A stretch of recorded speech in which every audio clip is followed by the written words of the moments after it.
Welcome back guys, स्वागत है आपका चैनल में। आज हम लोग शुरू करने जा रहे हैं हमारे फार्मास्यूटिक्स 1 के थर्ड यूनिट का लास्ट चैप्टर, जिसका नाम है इमल्शंस। प्रीवियस वीडियो में हमने सस्पेंशन के बारे में बात कर लिया था। सस्पेंशन भी बायोफिजिक लिक्विड डोजेज फॉर्म होता है, एज वेल एज हमारा इमल्शन भी बायोफिजिक लिक्विड डोजेज फॉर्म होता है। बस जो डिफरेंस आ जाता है हमारे सस्पेंशन और इमल्शन में वो ये है कि जो हमारा सस्पेंशन होता है उसमें जो डिस्पर्स फेज होता था वो सॉलिड होता था, और जो डिस्पर्स मीडियम या कंटिन्यूअस मीडियम वो लिक्विड होता था। वहीं जो हमारे इमल्शन है इसमें डिस्पर्स फेज और कंटिन्यूअस फेज या डिस्पर्स मीडियम दोनों ही अपने लिक्विड होते हैं, बस जो इनकी क्वांटिटी है वो वैरी करती है। एंड जो स्पेशल थिंग इसमें ये है कि दोनों इमिसिबल लिक्विड इसमें हम लोग यूज करते हैं, यानी कि एग्जांपल के तौर पे ऑयल इन वाटर या वाटर इन ऑयल, हम लोग ऐसे दो इमिसिबल लिक्विड को इमल्सिफाइंग एजेंट की वजह से मिक्स करते हैं और एक प्रिपरेशन तैयार करते हैं जिसको हम लोग कहते हैं इमल्शन। ठीक है, ये हो गया छोटा सा कॉन्सेप्ट।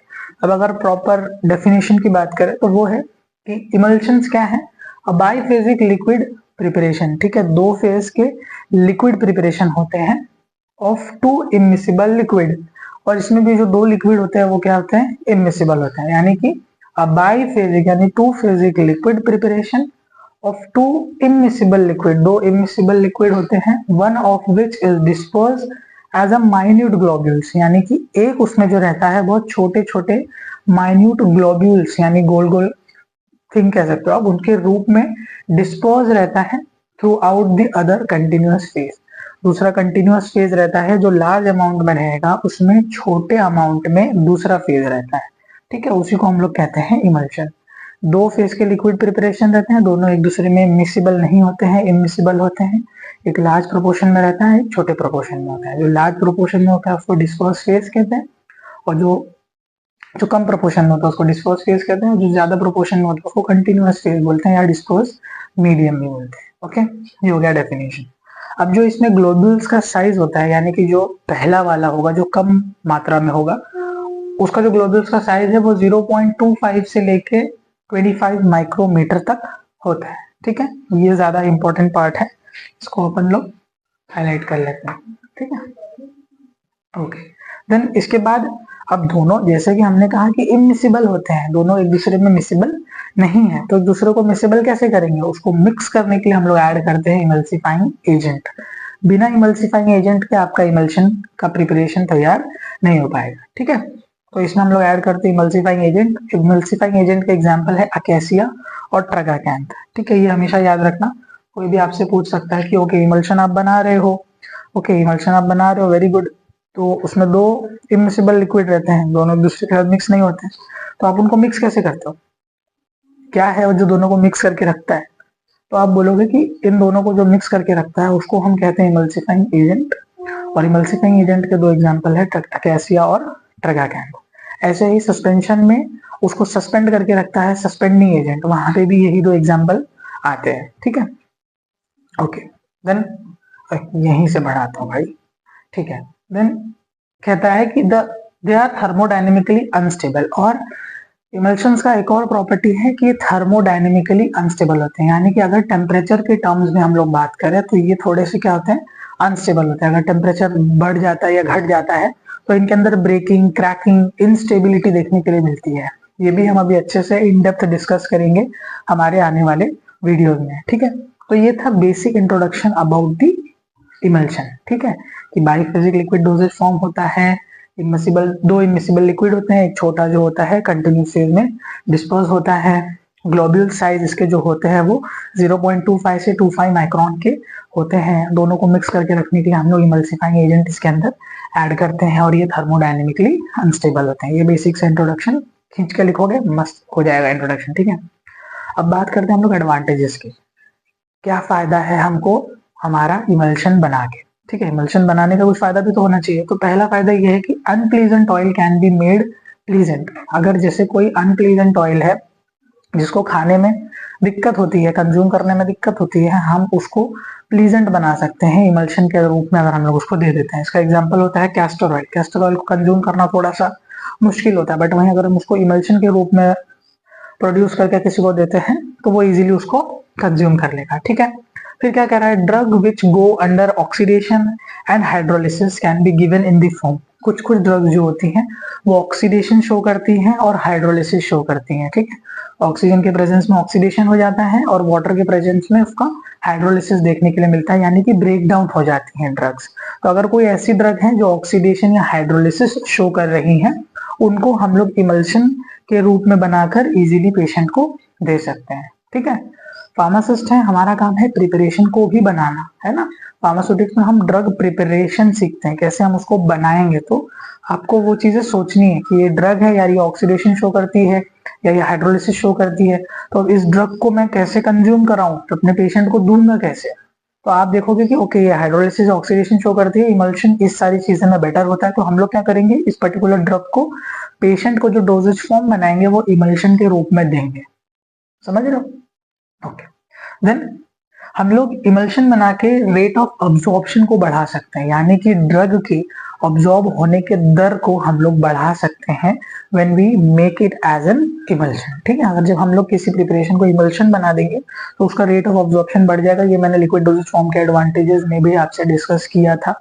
क्यों? क्योंकि ये ऑलरेडी लिक्विड फॉर्म में होता है। अगर आप टैबलेट खाओगे तो टैबलेट पहले जाएगी स्टमक में, वहां डिसइंटीग्रेट होगी, पाउडर फॉर्म से सॉल्यूशन फॉर्म में कन्वर्ट होगी, देन वो ऑब्जॉर्ब होगा। बट वही इमल्शन ऑलरेडी सस्पेंशन के फॉर्म में है, जिसकी वजह से इसका जो ऑब्जॉर्प्शन है वो इजीली और इफेक्टिवली बेटर तरीके से देखने के लिए हमें मिलेगा।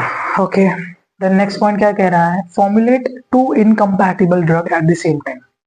अब देखो इमल्शन की सबसे अच्छी बात क्या है, कंपैटिबल यानी दो चीजों को अगर हम मिक्स करते हैं तो उनमें कोई रिएक्शन देखने को नहीं मिलता है, they are all right. But incompatible मतलब अगर किसी चीज को दूसरे चीज के साथ मिक्स किया जा रहा है तो वो इनकम्पैटिबल है, वो एक दूसरे के साथ रिएक्ट कर रहे हैं या कुछ अलग सा रिएक्शन दे रहे हैं या सही नहीं है। बट वहीं ऐसी दो चीजों को जब हम इमल्सिफाइंग एजेंट की वजह से इमल्सिफाई कर देते हैं तो हम उनको कंज्यूम करने लायक बना देते हैं, हम उनको दे सकते हैं। तो वही कह रहा है कि we can formulate two incompatible drugs at the same time. दो इनकम्पैटिबल ड्रग को हम लोग कंज्यूम करने लायक बना सकते हैं अगर हम उन्हें इमल्शन के रूप में देते हैं तो। Then parenteral preparation contain carbohydrate vitamin can be given via this, ठीक है। अगर कोई पैरेंटल प्रिपरेशन है, इंजेक्शन है और कार्बोहाइड्रेट देना है, विटामिन देना है हमको पेशेंट को, तो हम लोग इमल्शन के रूप में उसको इजीली पेशेंट को दे सकते हैं। तो these are some of advantages of our emulsions, ठीक। ओके, वही एडवांटेजेस के साथ आते हैं थोड़े बहुत डिसएडवांटेजेस जो कि हम लोग डिस्कस करेंगे, that are unstable hence prone to phase separation. अब देखो जैसे कि मैंने कहा ये लोग थर्मोडायनेमिकली अनस्टेबल होते हैं, इसीलिए ये कभी कभी फेज सेपरेशन देखने के लिए मिलता है। क्यों? क्योंकि हम लोग दो फेजेस को जबरदस्ती मिक्स करके एक प्रिपरेशन बना रहे हैं via help of emulsifying agent. अब इमल्सिफाइंग एजेंट के भी कुछ लिमिटेशंस हैं। अब अगर टेम्परेचर ज्यादा बढ़ जाता है या कुछ भी ऐसे वियर्ड सिचुएशन देखने के लिए मिलती है टेम्परेचर के regarding, sudden growth, sudden increase in the temperature, sudden fall in temperature, तो वो क्रैक हो जाता है, वो इमल्सिफाइंग एजेंट की पावर चली जाती है एंड एज अ रिजल्ट तो दो अलग अलग फेज मिक्स हुआ करते थे वो अलग हो जाएंगे। इसीलिए कह रहा है ये थोड़े अनस्टेबल होते हैं।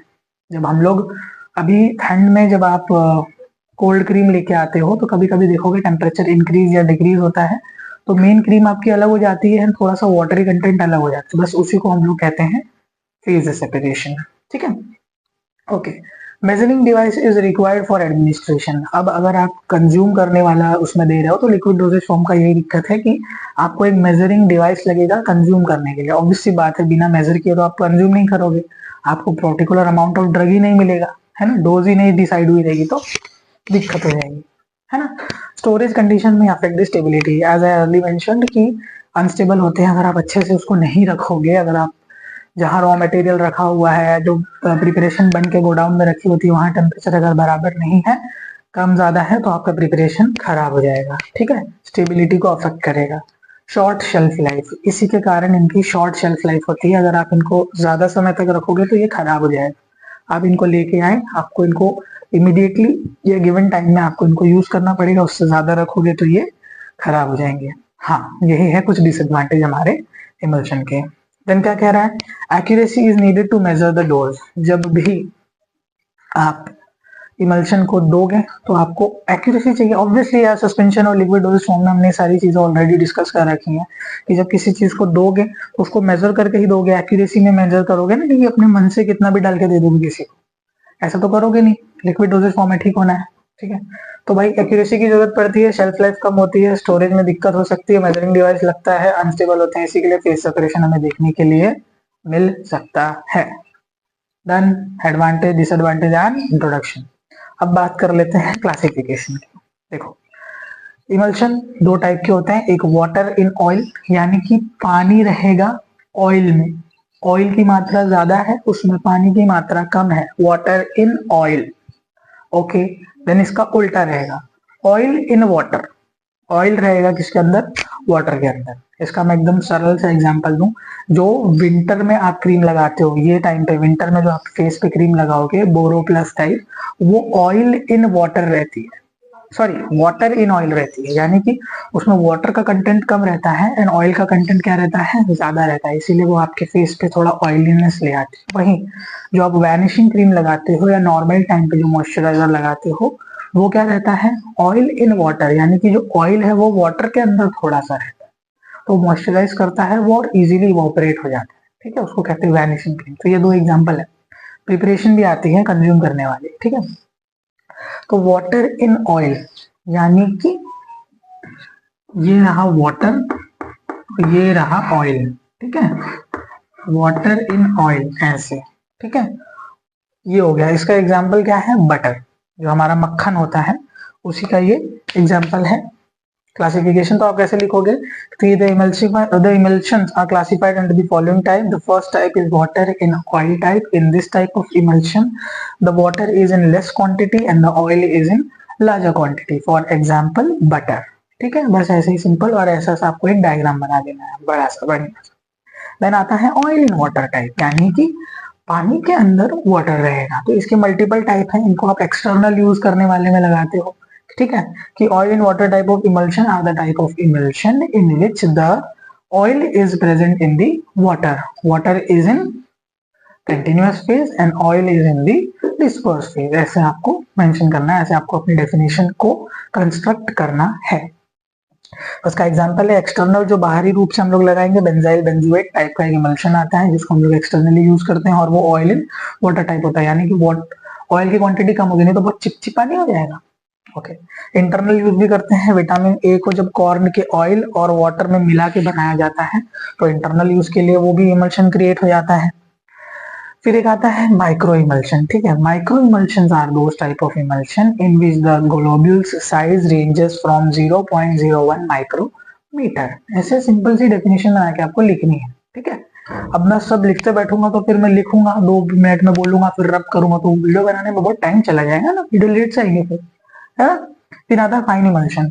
Fine emulsions are the emulsion in which the globule size ranges from the 0.25 micron to 25 micrometer. Simple, बस ग्लोब्यूल्स की साइज की बात हो रही है तभी वो फाइन होता है, और ये थोड़ा व्हाइटिश होता है। जो हमारे नॉर्मल यूजुअल इमल्शन होते हैं वो फाइन इमल्शन ही होते हैं।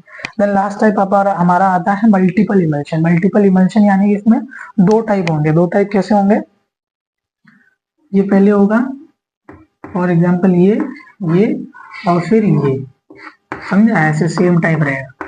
अब इसको आप चाहे तो ऑयल बना लो, ऑयल रहेगा फिर वाटर रहेगा और ये फिर अंदर ऑयल रहेगा, तो इसको हम लोग बोलेंगे OWO, ठीक है, तो इसको हम लोग बोलेंगे OWO टाइप ऑफ इमल्शन, या उल्टा भी हो सकता है, ठीक है। फिर ये इसको वैसे बना देना है, पहले ऐसे रहेगा फिर ऐसे रहेगा और फिर ऐसे रहेगा, ठीक है। तो ये हो गया वाटर ऑयल वाटर, ऐसा एक के अंदर एक के अंदर एक, उसको हम लोग कहते हैं मल्टीपल इमल्शन।